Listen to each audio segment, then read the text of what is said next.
Hey guys, welcome to my video.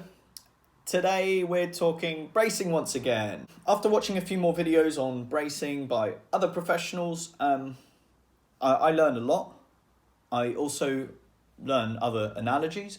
I feel this analogy works really well, but it still hasn't been portrayed as kind of detailed as hopefully what I'm going to do today, and in a way that hopefully you can understand what bracing is via this analogy.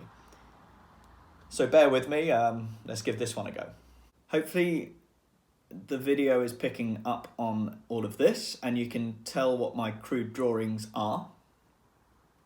So at the top we've got an empty can of soda. So as you can imagine, that's easily crushed. Without any soda in there, it's pretty easy. We all know, don't hit it on your head obviously, but you can crush it very easily. Crush it with your hand, or you can step on top of it and it will crush. A full can is much more difficult.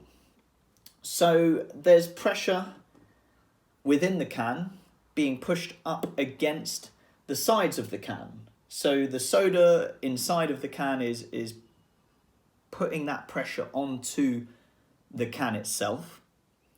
And then the can is also giving back as good as it gets.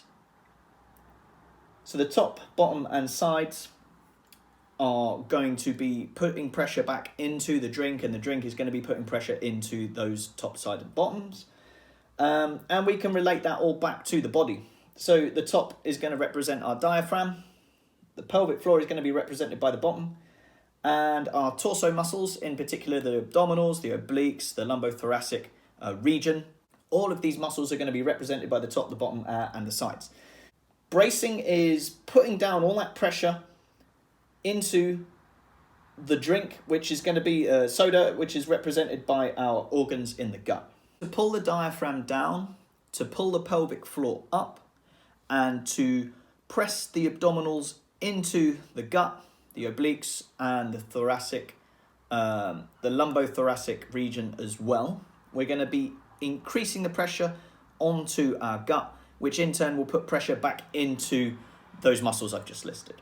This is intra-abdominal pressure. This is how you brace. You don't have to do any of that with breathing, but it helps to breathe. So when you do take a deep breath in, and that helps to fill the lungs, which in turn pushes the diaphragm down, that's where all of this kind of cascading effect of increased intra-abdominal pressure happens. So they are mutually exclusive, but you want to bring them together to make for an even better brace, depending on what you're doing. So we've got our fella here. He's braced correctly. His spine stays still.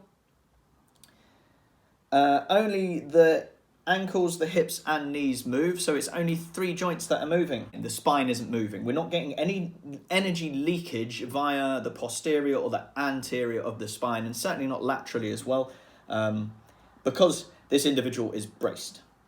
Then the not braced individual, the spine is all bent out of whack and we are getting an energy leak. So it doesn't necessarily mean that you will injure yourself in that position, but you're not putting yourself in an optimal position.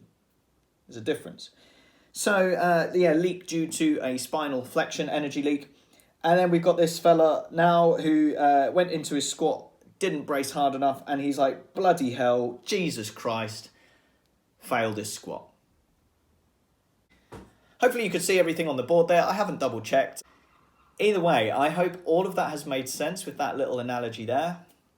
Bracing is key to keeping your spine from moving when we don't want it to move, i.e.